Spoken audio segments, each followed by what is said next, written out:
एक छोटा सा वीडियो कितना गजब का अनमोल शिक्षा। और क्या कह रहे हैं गुरुदेव भगवान इसमें?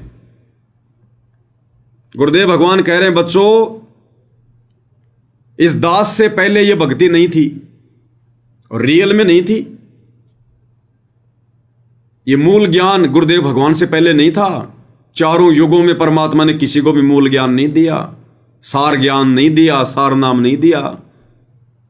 धर्मदास मेरी लाख दुआई, ये सार नाम कहीं बाहर ना जाई। और धर्मदास मेरी लाख दुआई, ये मूल ज्ञान कहीं बाहर ना जाई। आज से पहले ना तो परमात्मा ने मोक्ष मंत्र किसी को दिया, ना परमात्मा ने किसी को पूरा ज्ञान दिया। तो सच कह रहे हैं गुरुदेव भगवान इस सत्संग में कि इस दास से पहले यह भक्ति नहीं थी। और फिर आगे गुरुदेव कह रहे हैं इस दास के जाने के बाद यह भक्ति समाप्त हो जाएगी। समाप्त होने का मतलब मोक्ष के दरवाजे बंद हो जाएंगे, केवल ये मार्ग चलेगा। अरे मार्ग तो हजरत मोहम्मद का भी चल रहा है जो उसने चलाया था, लेकिन वो मार्ग हजरत मोहम्मद के जाने के बाद समाप्त हो गया था। फिर उस मार्ग में धीरे धीरे बुराइयां व्याप्त हो गई। बुराइयां आज हजरत मोहम्मद की एक भी शिक्षा पर एक भी मुसलमान नहीं चल रहा। तो इसी प्रकार गुरुदेव के सतलोक जाने के बाद इस मार्ग में धीरे धीरे गंदगी फैल जाएगी। केवल ये मार्ग चलेगा। जैसे 1400 साल से मुसलमान धर्म चल रहा है, खाली नाम चलेगा कि 13वां पंथ 13वां पंथ 13वां पंथ, हम पार हो जाएंगे, हम पार हो जाएंगे, हम सतलोक जाएंगे। और इस ज्ञान में मिलावट हो जाएगी। गुरुदेव की ओरिजिनल फोटो भी नहीं बचेगी, ओरिजिनल फोटो भी नहीं छोड़ेगा काल, ताकि ओरिजिनल फोटो देख के किसी को कुछ थोड़ा बहुत तो लाभ मिल जाए संत के दर्शन का। साधु दर्शन राम का, मुख पे बसे सुहाग, दर्शन उन्हीं को होते हैं जिनके पूर्ण भाग। तो बिल्कुल क्लियर कर दिया गुरुदेव ने, ये संकेत होते हैं। शब्द सैन सतगुरु की पिछाणे, पावे अटल सुहाग रे। क्या कह रहे हैं गुरुदेव भगवान, ध्यान से सुन लेना भाई और बहनों। मात पिता मिल जाएंगे, मात पिता मिल जाएंगे, 184 माही। ये सतगुरु सेवा और ये भक्ति भाई फेर मिलन की नाही। इससे पहले नहीं थी यह भक्ति, और इस दास के बाद यह भक्ति समाप्त हो जाएगी। अब तो चलेगी कुछ वर्षों तक, फिर कलयुग तो बहुत लंबा चौड़ा विशेष है, उसमें ये नहीं रहेगी लास्ट में। सुन लिया? जो कहना था गुरुदेव भगवान ने क्लियर कह दिया। इस दास से पहले नहीं थी ये भक्ति, और इस दास के जाने के बाद ये भक्ति समाप्त हो जाएगी। समाप्त। एक बार फिर से सुन लो। मात पिता मिल जाएंगे, मात पिता मिल जाएंगे, 184 माही। ये सतगुरु सेवा और ये भक्ति भाई फेर मिलन की नाही। इससे पहले नहीं थी यह भक्ति, और इस दास के बाद यह भक्ति समाप्त हो जाएगी। अब तो चलेगी कुछ वर्षों तक, फिर कलयुग तो बहुत लंबा चौड़ा विशेष है, उसमें ये नहीं रहेगी लास्ट में। अब तो चलेगी कुछ वर्षों तक। कितने वर्षों तक? जितने वर्ष सतगुरुदेव भगवान धरती पर रहेंगे, केवल इतने वर्षों तक यह भक्ति चलेगी। मोक्ष के दरवाजे खुले रहेंगे, उसके बाद नहीं। अरे परमात्मा जितने भी आत्माओं को लेकर गए त्रिकुटी पर, पंडित रामानंद जी को लेकर गए। पंडित रामानंद जी ने ध्यान लगाया, सुरती लगाई, और कहां पहुंच गया? त्रिकुटी पर। और वहां जाकर परमात्मा ने कहा कि पंडित जी अब कहां जाओगे? बोला जी पता नहीं। बोला हम बताते हैं कहां जाओगे। इस तरफ तो आपके विष्णु जी का लोक है, यमराज का इधर है दरबार। पहले तो वहां आपका अकाउंट होगा, कहां जाना और कहां नहीं जाना आपको। इधर जाओगे तो ये 88,000 खेड़े वगैरह। और ये सामने जो देख रहे हो ना दरवाजा, ये है ब्रह्मरंध्र, उस काल के लोक में जाने का, ब्रह्मलोक में जाने का ब्रह्मरंध्र। और ये पंडित जी तेरे किसी भी मंत्र से नहीं खुलेगा, इसको तो मैं ही खोल सकता हूं मेरे मंत्र से। जब साधक के साथ उसका गुरु होगा तभी वो ब्रह्मरंध्र खुलेगा सतनाम के जाप से। और जब गुरुजी चले जाएंगे फिर कौन खोलेगा वो ब्रह्मरंध्र? वो दरवाजा कौन खोलेगा? फिर तो परमात्मा कहते हैं मेरा मन मूर्ख हाँ भाई, गुरु बिन जाएगा कौन सी घाटी, कौन से रास्ते से जाएगा बिना गुरु के। और फिर यही दुर्गति होगी, बैल बने कंगाल का तेरे कड़ में बाजे लाठी। मेरा मन मूर्खा भाई, गुरु बिन जागा कौन सी घाटी। घाटी यानी रास्ता, कि बिना गुरु के कौन से रास्ते जाएगा फिर तू। इसलिए गुरुदेव भगवान ने क्लियर कर दिया, इस दास से पहले भक्ति नहीं थी और इस दास के बाद यह भक्ति समाप्त हो जाएगी। और भाइयों और बहनों, यह सामान्य बात नहीं है। इधर साथ संगति से परमात्मा भाई बहन के रिश्ते क्यों बनवा रहे हैं? आप और हमें सतलोक ले जाने के लिए कि समय थोड़ा बचा है, जितना जल्दी हो सके चरणों में लग जाओ, निर्विकार हंस आत्मा बन जाओ। ये बकवाद करते करते, ये कुबद करते करते, इन विषय वासनाओं के भोग भोगते भोगते तुम्हारे को असंख्य जन्म बीत गए, युग। क्या मिला तुम्हें सिवाय 84 के, नरक के, तपस्या के? तो ये भी तो एक विचारणीय विषय है। सात संगतियां शुरू करवा के परमात्मा हमें निर्विकार हंस बनाने की दिशा में आगे बढ़ा रहे हैं। युवा युवा भगत भाई बहन, पति पत्नी के रिश्तों में से भाई बहन के रिश्ते में आ रहे हैं। और क्या एक जीव की औकात है क्या जो आपस में भाई बहन के रिश्ते कायम कर लेगा? यहां तो ब्रह्मा जी जैसे फेल हो गए, शंकर विष्णु जी जैसे फेल हो गए, बड़े बड़े ऋषि मुनि तपस्वी विश्वामित्र जैसे फेल हो गए। ये इतना आसान है क्या इस कामदेव के ऊपर विजय प्राप्त करना, कामदेव को शांत करना? और फिर भी हो रहे हैं, युवा अवस्था में हो रहा है, भाई बहन के रिश्ते कायम हो रहे हैं। कभी मन में कोई इच्छा भी नहीं होती कि हम पहले की तरह शारीरिक संबंध बनाएं। तो यह आशीर्वाद कौन बकस रहा है? हिसार जेल में बैठकर सतगुरु रामपाल जी भगवान, ये ग्रेस मारक हैं, उनकी विशेष मेहर आशीर्वाद। इन सब बातों को देखकर तो विचार करो कम से कम कि गुरुजी की वर्तमान में सबसे बड़ी मेहर कहां है।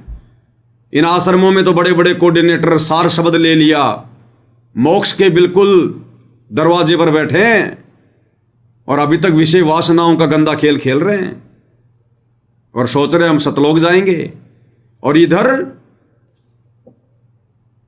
अभी तक लोगों ने गुरुदेव का सूरत भी नहीं देखी, गुरुदेव की शक्ल भी नहीं देखी, ना नाम दीक्षा ली, केवल सत्संग सुनकर संकल्प दीक्षा। और भाई बहन के रिश्ते और सफलता की ओर आगे बढ़ रहे हैं। तो गुरुदेव का आशीर्वाद नहीं है क्या? छप्पर फाड़ रजा है। तो ये प्रोसीजर परमात्मा ने क्यों शुरू करवाई भाई बहन के रिश्ते बनवाने की? कि नालायकों समय थोड़ा है,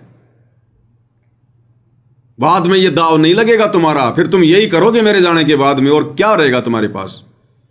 गुरुदेव के सतलोक जाने के बाद फिर बारंबार मनुष्य जन्म मिलेंगे सैकड़ों की संख्या में, हर बार शादियां करेंगे, रमणियां करेंगे, बच्चे पैदा करेंगे, यही वासना का गंदा खेल खेलेंगे, फिर 84 में चले जाएंगे, फिर तो है ही नहीं कुछ इसके अलावा, खाया पिया और वासना। इसलिए गुरुजी इतना प्रयत्न करवा रहे हैं और इतना आशीर्वाद दे रहे हैं, इतने कम समय में अपनी गैर हाजिरी में, और भाई बहन के रिश्तों को सफल करवा रहे हैं गुरुदेव भगवान। कोई जबरदस्ती दूरी नहीं बना रहा, ज्ञान को आधार बना के अपने आत्म कल्याण के लिए चिंतित होकर। और जो रियल में मोक्ष प्राप्ति के लिए इतना संघर्ष करेगा, परमात्मा उसी को सफल करेगा। बाकी देखा देखी भाई बहन के रिश्ते बनाओगे, सफलता की ओर नहीं जा पाओगे। फिर हर प्रकार से मर्यादा में भी रहना पड़ेगा। सावधानी हटी, दुर्घटना घटी। ये ना सोचना कि गुरुजी ने हमारे अंदर से वो मैल ही समाप्त कर दिया, नहीं। ये ना सोचना गुरुजी ने हमारे 5 विकारी समाप्त कर दिए, रजोगुण का सिस्टम ही समाप्त कर दिया, नहीं। गुरुजी ने अभी तक कुछ भी समाप्त नहीं किया। गुरुजी ने केवल एक हल्की सी केवल हल्की सी एक वो चद्दर डाल रखी है, जैसे मकड़ी का जाल होता ना, केवल इतना सा आवरण डाल रखा हमारे विषय विकारों के ऊपर। प्याज को छीलते हैं, उसके ऊपर एक वाइट कलर की कितनी महीन सी पतली सी वो झिल्ली होती है। बस गुरुजी ने केवल उतना सा आशीर्वाद दे रखा है। जिस दिन ऊपर मुंह किया, बकवाद करी, कोई मर्यादा तोड़ी, कोई अहंकार उत्पन्न हुआ, ये विषय विकार अंदर शोले की तरह भड़क रहे हैं। परमात्मा कहते हैं जैसे अग्नि काष्ठ के माही, काष्ठ यानी लकड़ी, जैसे लकड़ी के अंदर आग है लेकिन दिखाई नहीं दे रही, माचिस लगा दो धधक धक धक के जलेगी। जैसे अग्नि काष्ठ के माही, है व्यापक पर दिखत नाही, ऐसे कामदेव प्रचंडा, व्यापक शकल दीप नौखंडा। ऐसे हमारे शरीर में ये कामदेव प्रचंड रूप धारण करके बैठा है, लेकिन गुरुदेव भगवान ने अपने आशीर्वाद रूपी जो वो है वो झिल्ली, वो इन विषय विकारों के ऊपर डाल रखी है, ढक रखा है। बस इतना सा बचाव किया गुरुदेव ने। स्थूल शरीर में नहीं करेगा परमात्मा, सारा सब कुछ निकाल के फेंक देगा पांचों विकार। जिस दिन ये पांचों विकार जड़ से समाप्त हो जाएंगे, शरीर ही खत्म हो जाएगा, शरीर ही।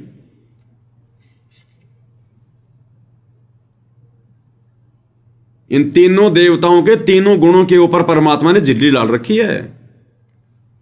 बाकी शरीर का विशेष कोई रोल नहीं है इसमें। शरीर के अंदर नहीं है विषय वासना, इस शरीर में वासना नहीं होती। वासना पैदा करती है इन तीनों देवताओं की वो तरंगें। जिस प्रकार ये मोबाइल रहा, इसमें यूट्यूब भी है, इसमें फेसबुक भी है, और अगर वो तरंगे, वो टावर, इंटरनेट, अगर वो कनेक्शन इससे काट दिया जाए, इसमें नहीं चलेगा यूट्यूब, इसमें नहीं चलेगा फेसबुक, इंस्टाग्राम, चाहे कितना ही हो, कुछ भी हो ये। और जैसे इंटरनेट से जोड़ दिया जाएगा, तुरंत यूट्यूब भी चलेगा, दुनिया भर की खबरें, समाचार। तो ऐसे हमारा जो शरीर है ना, इसमें कुछ नहीं है सिवाय टट्टी पेशाब के। हमें जो प्रभावित कर रही हैं, विषय वासनाओं में जो फंसा रही हैं, ये ब्रह्मा विष्णु महेश की वो तरंगे, रजोगुण, शतोगुण, तमोगुण। तो गुरुदेव भगवान ने वो इंटरनेट हमारा थोड़े समय के लिए डिस्कनेक्ट कर रखा है कि देखता हूं अगर ये सही प्रकार से सही चलेंगे, भक्ति करेंगे, आत्म कल्याण की चिंता रहेगी, बकवाद नहीं करेंगे, तो इनका कनेक्शन ऐसे काट के रखूंगा। अगर जरा भी बकवाद, अहंकार मन में आ गया, परमात्मा फिर से नेट चालू कर देगा, फिर बच के दिखा देना। तो ये भाई और बहनों कोई कम रजा थोड़ी है आप और हमारे ऊपर। संकल्प लेने वाले भाई बहन भी और भाई बहन के रिश्ते बना रहे हैं, और जिसका पति उपदेश नहीं ले रखा, ना संकल्प से जुड़ा, और यदि उस बहन ने संकल्प ले लिया, आज वो कितना संघर्ष कर रही है, पति की मार खा रही है, लेकिन शारीरिक रिश्ते समाप्त। भैया आत्म कल्याण करवाना है, मैं तेरे शोषण के लिए पैदा नहीं हुई, मैं कोई बच्चे पैदा करने की फैक्ट्री नहीं, और मैंने कर दिए बच्चे पैदा, ये 2-2 3-3 रहे, इनको पाल। मैं सारी उम्र तेरी इच्छा पूरी करती रहूंगी क्या? मेरे भी तो आत्म कल्याण का मामला है। और जब इतनी दृढ़ता कोई कर लेगा तो फिर परमात्मा साथ देता है। भले 2-4 डुक्का मुक्की खाते रहो, कोई बड़ी बात नहीं है। जब भगवान भी यहां कर इतना संघर्ष कर रहा है, फिर हमने डुक्का मुक्की खाने में क्या दिक्कत है? बाकी बाल कुछ बिगड़ने नहीं देगा भगवान, अगर मर्यादा में रहेंगे तो। ये क्यों करवा रहे हैं गुरुदेव भगवान? क्यों आप और हम आत्माओं को मालिक ने इतनी चेतना दी, इतनी सद्बुद्धि दी, हमारा ज्ञान योग खोला, और ऊपर से गुरुदेव फिर फुल टू फुल अपना आशीर्वाद दे रहे हैं, तभी तो हम इन तरंगों से बच पा रहे हैं, जिन तरंगों से आगे प्रधान देवता नहीं बच रहे। तो ये मेहर नहीं तो और क्या है गुरुदेव की आप और हमारे ऊपर? और इतनी मेहर क्यों कर रहे हैं गुरुदेव कि मेरे रहते सहते शरीर छोड़ के निकल लो यहां से? बुढ़ापे का इंतजार मत करना, रोज भगवान से यही प्रार्थना करो उठते ही, गुरुजी मेरा सौभाग्य यदि आज मेरा अंतिम दिन हो, जिस मरने से जग डरे मेरे मन आनंद, कद मरूं कद पाऊं पूर्ण परमानंद। हे गुरुदेव आज मेरा अंतिम दिन हो मालिक, इस काल लोक में आज मेरा अंतिम दिन हो परमात्मा। और हमने फिर तैयारी भी वैसी करनी है कि बाकी तो फिर भगवान संभालेगा। जब तक है तब तक अपनी जिम्मेदारियां निभाओ, जैसा भी है मालिक के आशीर्वाद से। लेकिन विशेष प्रेम, विशेष लगाव, विशेष चिंता बच्चे पालने में नहीं, कामकाज में नहीं, धंधे में नहीं, मकान कोठी बनाने में नहीं, कार खरीदने में नहीं। आवश्यकता के लिए चाहे जो मर्जी लाओ, लेकिन उनमें विशेष लगन, श्रद्धा भाव नहीं, इच्छा नहीं कि ऐसा हो तो मजा आए। विशेष चिंता गुरुदेव की भक्ति की, मोक्ष की, तब हमारी बात बनेगी। तो ये रजा गुरुदेव बख्श रहे हैं आप और हमारे ऊपर, नहीं तो इस उम्र में और विषय वासनाओं से दूर आदमी 100 में भी नहीं सोच सकता। शहरों में तो 35-35 साल, 40-40 की उम्र में शादियां करते हैं शहरों में। तो क्यों करवा रहे हैं गुरुदेव इतना संघर्ष? स्पष्ट कर दिया मालिक ने, इस दास से पहले भक्ति नहीं थी और इस दास के जाने के बाद ये भक्ति समाप्त हो जाएगी। फिर क्या कर लेंगे यार रह के हम? फिर कभी मालिक की शरण में आ गए किसी युग में, ऐसा नहीं है कि अगली कलयुग की पिछली पीढ़ी में आ जाएंगे। ये हमने जो भक्ति धन जो जमा कर लिया ना इतना जबरदस्त, इसको खर्च करने में करोड़ों युग लग जाएंगे, काल धरती पर नहीं आने देगा। तब तक ना जाने अरबों कलयुग की पिछली पीढ़ियां निकल जाएंगी, कितने भाई बहन सतलोक चले जाएंगे और हम यहीं धक्के खाते रहें। इसलिए तो मालिक कहते हैं तेरे साथ की ये कितनी जाली, तू क्यों लारी वार, कि नादान आत्मा तू क्यों देरी कर रही है, तेरे साथी ना जाने कितने वापस चले गए। तेरे साथ की ये कितनी जाली, तू क्यों लारी वार, और गुडिया खेलत उमर गवाई, लाया नहीं विचार। इसलिए तो ये दास बार बार विनती करता है कि रमेणी फेमेणी के चक्कर में ना पड़ो भाई, अपना सत्यानाश ना करो। परमात्मा यहां बकवाद जो है करवाने नहीं आता, बकवादे छुड़वाने आता है। हमारे रमेणी करने से गुरुजी प्रसन्न नहीं होते, खुश नहीं होते। लेकिन क्या करे, गुरुजी की मजबूरी, स्पष्ट रूप से मना नहीं कर सकते कि रमेणी मत करो, शादी मत करो, मना नहीं कर सकते। क्योंकि काल को शराब भी तो गुरुजी ने दे रखा है 1 लाख खाने का, तो अपने बेटे काल का भोजन कैसे बंद करवा देंगे गुरुजी? इसलिए परमात्मा यहां आकर यह तत्व ज्ञान देता है कि इस ज्ञान को आधार बनाओ। हर चीज का जवाब मेरे से मत मांगो, अपनी कॉमन सेंस का प्रयोग करो। यह तत्व ज्ञान दिया तुम्हें, सामान्य ज्ञान नहीं है। एक बार फिर से सुन लो गुरुदेव भगवान क्या कह रहे हैं।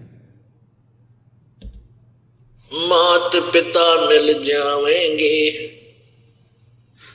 मात पिता मिल जावेंगे, 1,84 माही, ये सतगुरु सेवा और ये भक्ति भाई फेर मिलन की नाही। इससे पहले नहीं थी यह भक्ति और इस दास के बाद यह भक्ति समाप्त हो जाएगी। अब तो चलेगी कुछ वर्षों तक, फिर कलयुग तो बहुत लंबा चौड़ा विशेष है, उसमें यह नहीं रहेगी लास्ट में। और अब इस सत्संग में गुरुदेव भगवान कितना क्लियर कर रहे हैं, समझदार को संकेत ही काफी होता है। परमेश्वर ने बिल्कुल क्लियर कर दिया कि जो व्यक्ति गुरु के रहते सहते पार नहीं हुआ, क्योंकि गुरुदेव कह रहे अब तो मैं तुम्हें हर प्रकार से समझा रहा हूं, बता रहा हूं, तुम्हें धमका भी रहा हूं, कोई गलती करता है उसको समझा रहा हूं, धमका रहा हूं, तुम्हारे ऊपर अंकुश है। जैसे हाथी के ऊपर जब तक मावत बैठा होता है और हाथी यदि इधर उधर जाने का कोई प्रयत्न करता है, मुंह मारता है, तो वो महावत उसकी गर्दन पे वो अंकुश मारता है, वो लोहे का वो नुकीला हथियार, और उस डर से वो हाथी बिल्कुल सीधा चलता है। अरे जिस दिन हम हाथी रूपी भक्तों से ये अंकुश रूपी ये हथियार लेकर और महावत रूपी सतगुरु सतलोक चले जाएंगे, तो हम हाथियों को फिर कौन अंकुश मारेगा? जब इधर उधर भागने का प्रयास करेंगे गुरु की गैर हाजिरी में, जब वर्तमान में भाग रहे हैं, अरे वर्तमान में तो गुरुजी सतलोक भी नहीं गए, इसार जेल में बैठे हैं, धरती पर ही हैं, हमारे से ज्यादा दूर नहीं है। और आज ही देख लो काल ने कैसा तांडव मचा दिया संगत में। गुरु के परिवार ने सारी मर्यादाओं की धज्जियां उड़वा दी, कहीं का नहीं छोड़ा भक्तों को। तो उस हाथी की तरह जब महावत हमारे नीचे से उतर जाएगा अंकुश लेकर, हम सीधे सीधे चलेंगे क्या? वो हाथी उसी समय तक सीधा चलता है जब महावत उसको अंकुश ठोकता रहता है। तो गुरुदेव कह रहे हैं अब तो हर प्रकार से मैं तुम्हें समझा रहा हूं, बता रहा हूं, कोई गलती करते हो तुम्हें धमकाता हूं, ये नहीं करना चाहिए। और कल को जब मैं चला जाऊंगा तुम्हारे ऊपर कोई अंकुश ही नहीं रहेगा, फिर तुम कैसे सतलोक जाओगे? संकेत सुन लिए गुरुदेव भगवान के मुख कमल से। ये सामान्य सत्संग नहीं है भाई और बहनों। चलो मान ले ईब आपने सुख भी हो गया, रह भी गए, और कंटिन्यूस 5-6 जन्म आपके मनुष्य के भी हो जाएंगे इस कमाई थे वर्तमान के भक्ति से। और आगे श्रद्धा, क्योंकि आगे घटेगी जब दास यहाँ मौजूद है। अभी गलती करोगे तो आगे कौन से पार हो जाओगे? तो गुरुदेव कहते हैं आगे तो श्रद्धा तुम्हारी घटेगी। जब आज मेरे रहते सहते तुम गलतियां कर रहे हो तो मेरे जाने के बाद फिर तुम कैसे पार हो जाओगे? जाने के बाद तो श्रद्धा बनेगी नहीं, बनाओगे किसमें श्रद्धा?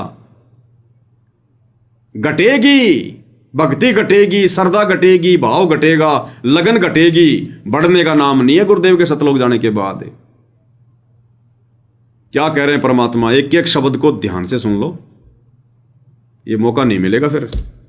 चलो मान ले ईब आपने सुख भी हो गया, रह भी गए, और कंटिन्यूस 5-6 जन्म आपके मनुष्य के भी हो जाएंगे इस कमाई थे वर्तमान के भक्ति से। और आगे श्रद्धा, क्योंकि आगे घटेगी जब दास यहाँ मौजूद है। अभी गलती करोगे तो आगे कौन से पार हो जाओगे तुम? अब तो हर तरह से मर्यादा आपको समझाता हूं, ये बताता हूं, ये गलती मत करो, तुम्हें फाउल पॉइंट बताता हूं कि ये गलत, ये पॉइंट फाउल है, तेरा नाम खंड हो गया। तो अब भी जर रह जाओगे तो फिर आगे कैसे पार होगे तुम?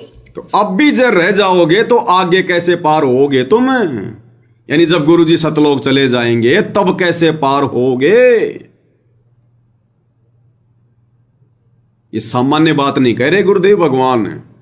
आप हमारी बुद्धि इन बातों को पकड़ नहीं पा रही थी। क्या कह रहे हैं परमात्मा एक एक चीज को? तुम जब ये दास चला जाएगा सतलोक फिर तुम पर अंकुश नहीं रहेगा। जब ये दास चला जाएगा सतलोक फिर तुम्हारे ऊपर अंकुश नहीं रहेगा। हाथी बिल्कुल स्वतंत्र हो जाएगा, अंकुश नहीं रहेगा। फिर काहे की मर्यादा, काहे की भक्ति, फॉर्मलिटी हो जाएगी, फॉर्मलिटी।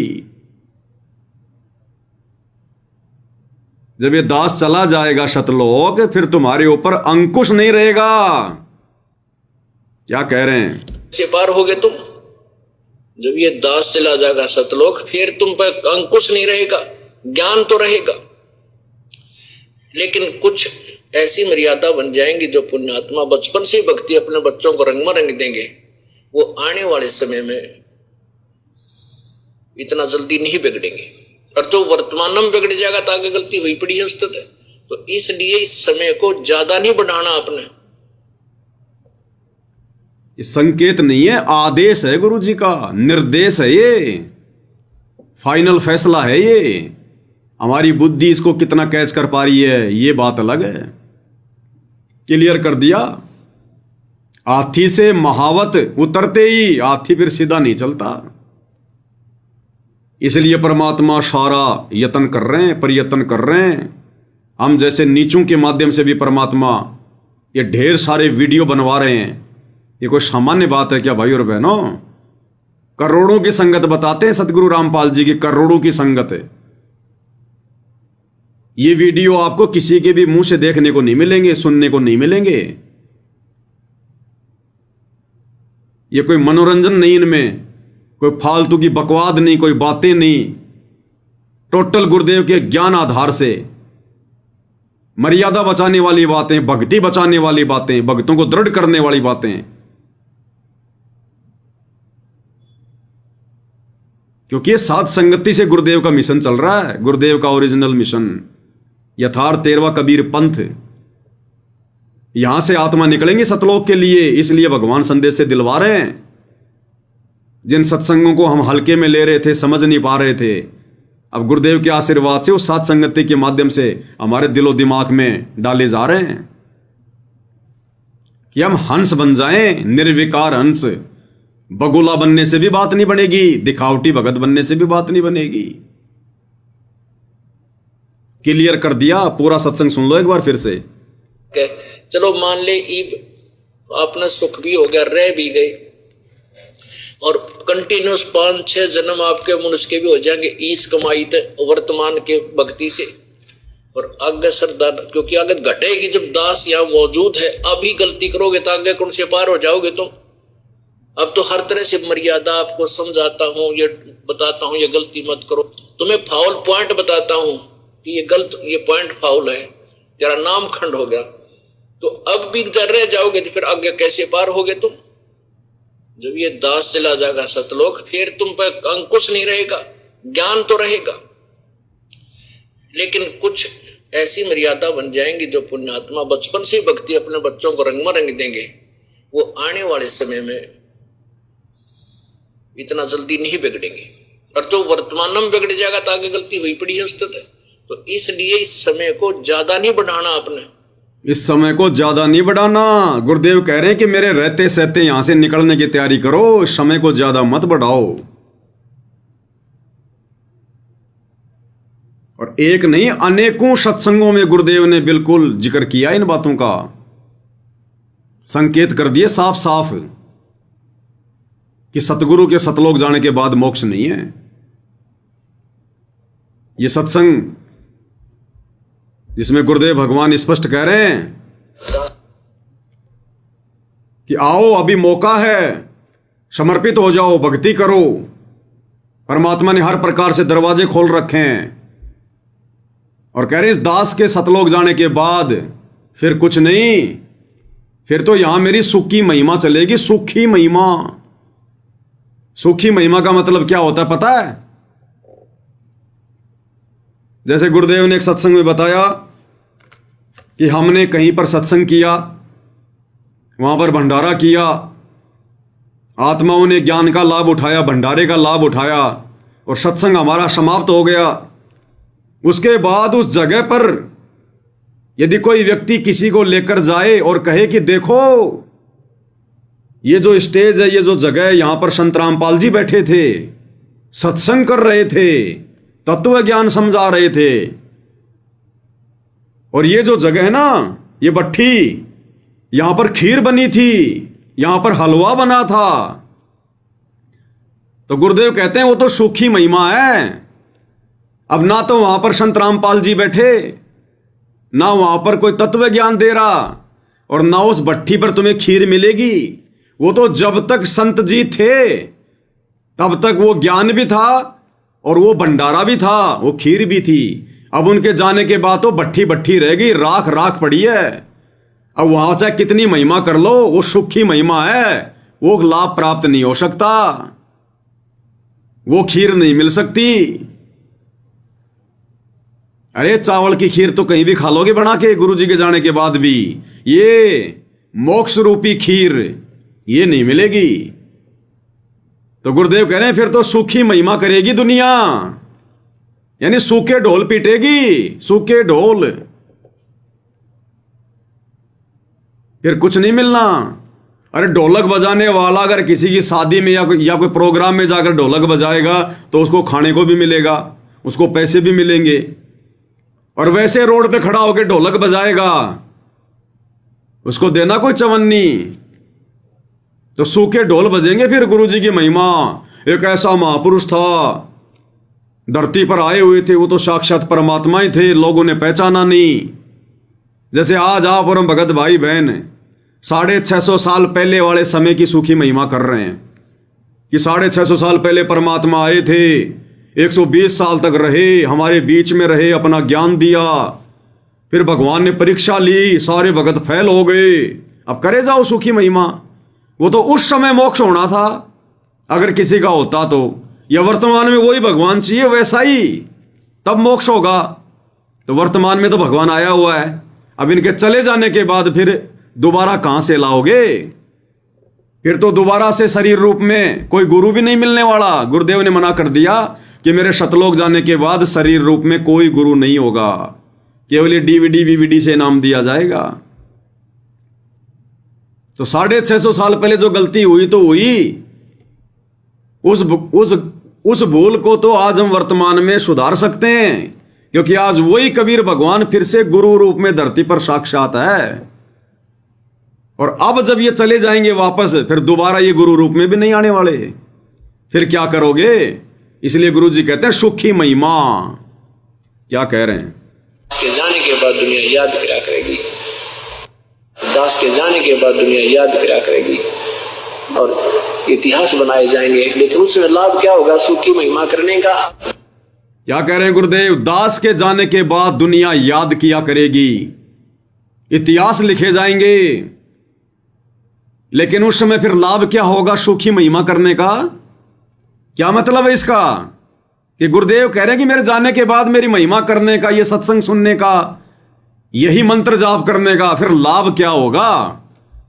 अरे अगर सतलोक ही जाना है, गुरुदेव के सतलोक जाने के बाद भी आत्मा सतलोक जाएंगे हजारों साल, तो गुरुजी ये बात क्यों कह रहे हैं फिर कि फिर लाभ क्या होगा फिर उस समय मेरी सुखी महिमा करने का, यानी सूखे ढोल पीटने का?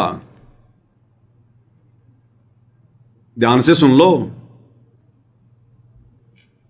दास के जाने के बाद दुनिया याद करा करेगी और इतिहास बनाए जाएंगे, लेकिन उसमें लाभ क्या होगा सुखी महिमा करने का? दास के जाने के बाद दुनिया याद करा करेगी और इतिहास बनाए जाएंगे, लेकिन उसमें लाभ क्या होगा सुखी महिमा करने का? अब मौका है, आओ दास के पास उपदेश लो। दास को परमात्मा ने आपके लिए भेज रखा हुआ, जड़ी दे रखी है। ये सदा नहीं रहा करती, ये सदा नहीं रहा करते, ये सदा ये सतमार्ग नहीं चला करते। गुरुदेव कह रहे हैं सदा ये सतमार्ग नहीं चला करते। अब आओ, मौका है, वो जड़ी दे रखी है मुझे भगवान ने, अब लाभ उठा लो। ये मार्ग सदा नहीं चला करते। तो जिस दिन गुरुदेव चले जाएंगे ये सत भक्ति मार्ग समाप्त है, केवल मार्ग मार्ग चलेगा, सतयुग जैसा माहौल हो जाएगा, लेकिन मोक्ष के दरवाजे बंद। गुरुदेव कह रहे अब आओ, मौका है, लाभ उठा लो, ये मार्ग सदा नहीं चला करते। दास के जाने के बाद दुनिया याद करा करेगी और इतिहास बनाए जाएंगे, लेकिन उसमें लाभ क्या होगा सुखी महिमा करने का? दास के जाने के बाद दुनिया याद करा करेगी और इतिहास बनाए जाएंगे, लेकिन उसमें लाभ क्या होगा सुखी महिमा करने का? अब मौका है, आओ दास के पास उपदेश लो। दास को परमात्मा ने आपके लिए भेज रखा हुआ, जड़ी दे रखी है। ये सदा नहीं रहा करती, ये सदा नहीं रहा करते, ये सदा ये सतमार्ग नहीं चला करते। क्लियर कर दिया गुरुदेव ने, क्लियर। और एक नहीं, अनेकों सत्संग है भाई और बहनों, अनेकों। और ये कोई एआई से बनाए गए नहीं है। एआई से बनाने का ठेका तो काल प्रेरणा से गुरुजी के परिवार ने, सतलोक आश्रम वालों ने ले रखा है।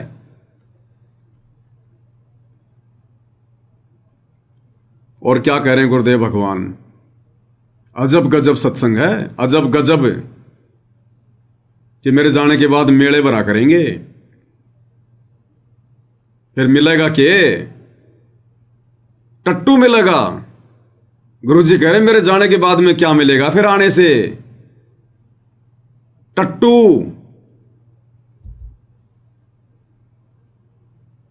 काम के काम आओगे यहाँ पे, पर ये जब आओगे जब ये उदास डालेगा।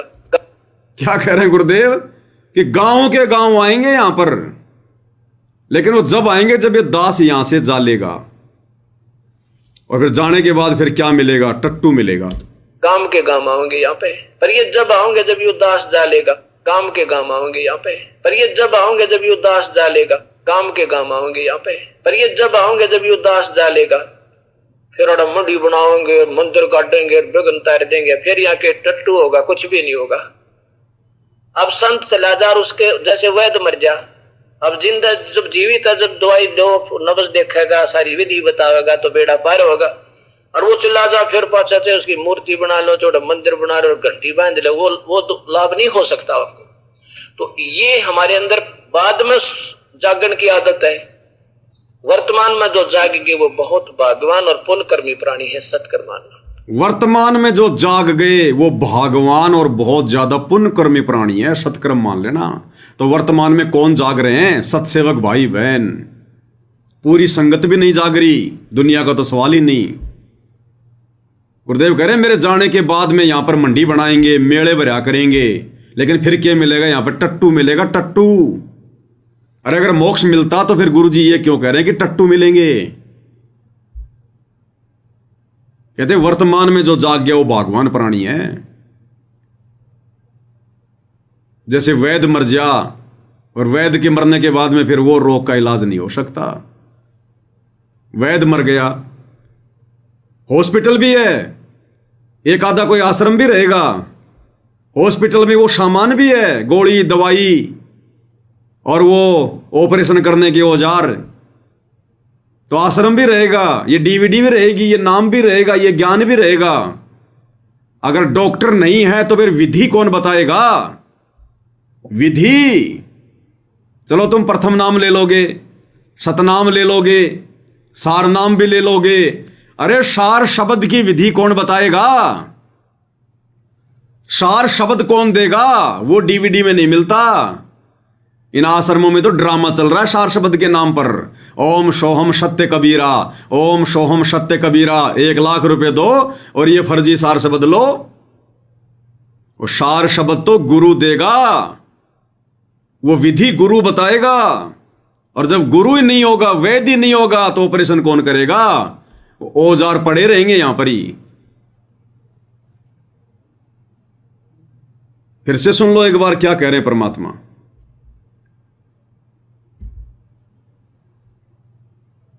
काम के काम आओगे यहाँ पे, पर ये जब आओगे जब ये उदास डालेगा। काम के काम आओगे यहाँ पे, पर ये जब आओगे जब ये उदास डालेगा। काम के काम आओगे यहाँ पे, पर ये जब आओगे जब ये उदास डालेगा। फिर और मंडी बनाओगे, मंत्र काटेंगे, बेगन तार देंगे, फिर यहाँ के टट्टू होगा, कुछ भी नहीं होगा। अब संत चला जा, उसके जैसे वैद्य मर जा। अब जिंदा जब जीवित है, जब दवाई दो, नब्ज देखेगा, सारी विधि बतावेगा तो बेड़ा पार होगा। और वो चला जा फिर पाछा से उसकी मूर्ति बना लो, छोटा मंदिर बना लो, घंटी बांध लो, वो लाभ नहीं हो सकता आपको। तो ये हमारे अंदर बाद में जागरण की आदत है। वर्तमान में जो जागेंगे वो बहुत भाग्यवान और पुण्यकर्मी प्राणी है, सत्कर्म मानना। तो आप और हमारे ऊपर, चंद सत्सेवक भाई बहनों के ऊपर और जितनी भी आत्माएं जुड़ जाएंगी साथ संगति से, उन आत्माओं पर ये परमेश्वर की विशेष छप्पर फाड़ दया रहेगी। यानी मौका देने में गुरुदेव भगवान ने फिर कोई कमी नहीं छोड़ी, कोई भी। फिर यदि कोई कमी रहेगी, कोई कमजोरी रहेगी मोक्ष ना हो पाने की, तो आप और हमारी खुद की रहेगी। और एक सत्संग में गुरुदेव ने बिल्कुल क्लियर कर दिया कि जब संत आता है जब तो कोई पूजता कोन्या, जब संत आता है जब तो कोई पूजता कोन्या। आज जैसे सत्सेवक भाई बहन अपने गुरुदेव की मर्यादाओं में रह के भक्ति कर रहे हैं, गुरुदेव भगवान की पूजा कर रहे हैं, आरती उतार रहे हैं, भोग लगा रहे हैं, परमेश्वर मान रहे हैं, दिल से सतलोक जाने की इच्छा उनके चरणों में लगा रहे हैं। तो ये होता है संत पूजना। मुर्दों को तो दुनिया पूजती है, दाढ़ी मूंछ वाली कबीर की फोटो, मुर्दा फोटो पूरी संगत पूज रही है, पूरी दुनिया पूज रही है, कबीर पंथी पूज रहे हैं। इन पत्थरों को तो भोग दुनिया लगा रही है। अपने गुरु को भोग लगा के देखो, काल गर्दन उड़ा देगा अगर गुरु का आशीर्वाद नहीं है तो। अपने गुरु की आरती उतार के देखो, काल चोटी उखाड़ देगा अगर गुरु का आशीर्वाद नहीं है तो। ये आश्रम वाले भाई बहन लाखों की संख्या में है, एक भी माई का लाल देखे बिना साथ संगति से जुड़े अपने गुरु जी की आरती उतार के दिखा दो, अपने गुरु जी को घर पर भोग लगा के दिखा दो जैसे हम लगा रहे हैं। काल ना जाने कहां पे बिठा के मारेगा, क्योंकि मर्यादा में नहीं है। ये मर्यादा आएगी साथ संगति से जुड़ने के बाद, और फिर यदि भोग लगाओगे फिर बनेगी भक्ति। और बिना साथ संगति से जुड़े अगर भोग लगाओगे, आरती उतारोगे, बक्कल उतार देगा काल, क्योंकि मर्यादाओं में नहीं हो तुम, कहीं भी मारेगा बिठा के। अरे आज से पहले तो भगवान भगवान कर रहे थे, परमात्मा परमात्मा कर रहे थे। पर्वत पर्वत मैं फिरा कारण अपने राम।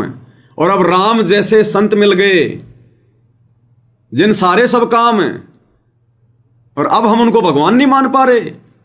अब भगवान जैसा उनके साथ में व्यवहार नहीं कर रहे, काल नहीं करने दे रहा, बुद्धि पे और बैठा है। जिनकी बुद्धि पे सतगुरु बैठा होगा वही कर सकते हैं। तो गुरुदेव कह रहे जब संत आता है जब तो कोई पूछता को नहीं। अपने लिए कह रहे हैं, क्योंकि आगे गुरुदेव कह रहे हैं मेरे मरिया बाद में मेरी मंडी बनाओगे, बेगम तार देंगे, फिर क्या मिला गाड़े, कुछ नहीं। तो अपने लिए कह रहे हैं गुरुदेव कि संत आता है जब तो कोई मानता को नहीं, कोई पूछता को नहीं। देख लो आज कितने लोग अपने गुरु जी की पूजा कर रहे हैं। अरे नाम ले लिया, शतनाम ले लिया, तीनों समय की आरती, ये पूजना नहीं है। ये सतलोक आश्रम से जुड़े भाई बहन सोचे हम तो गुरु जी की पूजा कर रहे हैं, भक्ति पूजा में आती है। नहीं, असल में पूजा तो तुम दाढ़ी मूंछ वाली उस कबीर की मुर्दा फोटो की कर रहे हो। इन आश्रमों में भोग लगाते समय 7 दीपक के साथ में, 5 दीपक के साथ में तुम आरती किसकी उतार रहे हो? अपने गुरु की या दाढ़ी मूंछ वाले नकली कबीर की? गुरु को तो उसके चरणों में बैठा रखा है और दाढ़ी मूंछ वाले को ऊपर बैठा रखा है। और भगवान का कहते कहते थूक सूख गया कि गुरु बड़े हैं गोविंद से। गुरु जी तो क्या कह रहे हैं, गुरु बड़े हैं गोविंद से। और इन आश्रमों में गुरु को तो गोविंद के चरणों में बैठा रखा है, चरणों में, और गोविंद भी नकली। और फिर कहते हैं मोक्ष प्राप्त करेंगे। इन आश्रमों में भोग किसको लगाया जाता है? उस दाढ़ी मूंछ वाले कबीर को परमात्मा मान के। ये गुरु की पूजा में नहीं आता। गुरु की पूजा सात संगतियों में हो रही है। और ये पूजा किए बिना ये परमात्मा ग्रेस मार्ग का एक टपका भी नहीं देगा। टपका भी क्या होता है? क्या कह रहे हैं गुरुदेव? संत आता है जब तो कोई पूछता को न्या, और मेरे मरे बाद फिर मंडी बनावेंगे, बिघन तार देंगे यहां। अब संत आते हैं जब तक को पूछता कोई ना, और मेरे मरे पाचा मंडी बनाओगे, उड़ा देखियो कितना बेड़ा बरागना है, बिना बुलाए आया करेंगे, उड़ा फिर कुछ को ना होता, सिर्फ वापस बास कह दंड होगी, वो भी सिर्फ वहीं पे घर पे कोई लाभ नहीं। क्लियर कर दिया गुरुदेव ने। अब ये बीमारी नहीं हटती हमारे हृदय कि फिर वहां कुछ नहीं मिलेगा। अब संत आता है जब तो कोई पूछता को न्या, मेरे मरे बाद यानी सतलोक जाने के बाद मेरी मंडी बनावेंगे, मेले भरा करेंगे, बिघन तार देंगे, बिना बुलाए आया करेंगे। फिर वहां क्या है? कुछ नहीं मिलेगा। साफ कर दिया, कुछ नहीं मिलेगा। मतलब तुम्हें वो थोड़ा बहुत लाभ भी नहीं मिलेगा जो वर्तमान में तुम ले रहे हो। कुछ नहीं मिलेगा। फिर बांस बांस है, बांस बांस, सिर्फ महक महक आएगी, ओरिजिनल वस्तु नहीं मिलेगी। जैसे पड़ोसी किसी का मोम दस्ता लेके जाता है, जड़ी बूटियां कूटता है, कोई सुगंधित वस्तु सामग्री कूटता है और साफ करके खुद रख लेगा और मोम दस्ता वापस दे के आएगा। उस मोम दस्ते में केवल बांस बांस रहेगी। ओरिजिनल वस्तु तो उसके घर में है, और वो बांस भी ज्यादा दिन नहीं रहेगी, थोड़े दिन रहेगी, फिर फालतू में धक्के खाओगे। जैसे वर्तमान में तीर्थों पे दुनिया धक्के खा रही है, उन तीर्थों पे वर्तमान में बांस भी नहीं है। क्या कह रहे हैं? अब संत आते हैं जब तक को पूछता कोई ना, और मेरे मरे पाचा मंडी बनाओगे, उड़ा देखियो कितना बेड़ा बरागना है, बिना बुलाए आया करेंगे, उड़ा फिर कुछ को ना होता, सिर्फ वापस बास कह दंड होगी, वो भी सिर्फ वहीं पे घर पे कोई लाभ नहीं से। यानी वो ही भक्ति करते करते सतगुरु के घर पर कोई लाभ नहीं है। केवल जो एक आदि कोई यादगार वगैरह होगी गुरुदेव के जाने के बाद, अगर उन यादगारों पर कोई जाएगा, धक्के खाएगा, तो केवल बांस बांस, हल्की सी सामग्री फिर भी नहीं मिलेगी। और गुरुदेव कहते हैं वो बांस भी केवल वहीं पर जहां यादगार होगी, जहां तुम जाओगे संत के लिए, इतना प्रयत्न करोगे, उस प्रयत्न के बदले में परमात्मा तुम्हारा थोड़ा बहुत तो तब बना देगा। घर पर कोई लाभ नहीं है। यानी गुरुजी के सतलोक जाने के बाद यही प्रथम मंत्र, यही सतनाम, तीनों समय की आरती और यही ये सत्संग कितना भी सुन लेना, घर पर कोई लाभ नहीं है उसका। मोक्ष नहीं है, फिर कुछ नहीं मिलेगा। एक बार फिर से सुन लो क्या कह रहे हैं, अगर समझ में नहीं आई तो। अब संत आते हैं जब तक को पूछता कोई ना, और मेरे मरे पाचा मंडी बनाओगे, उड़ा देखियो कितना बेड़ा बरागना है, बिना बुलाए आया करेंगे, उड़ा फिर कुछ को ना होता, सिर्फ वापस बास कह दंड होगी, वो भी सिर्फ वहीं पे घर पे कोई लाभ नहीं से। क्लियर? इससे ज्यादा और कुछ नहीं कहेंगे गुरुजी। ये क्लियर ही है, संकेत संकेत भी नहीं है, ये क्लियर कह दिया गुरुदेव ने।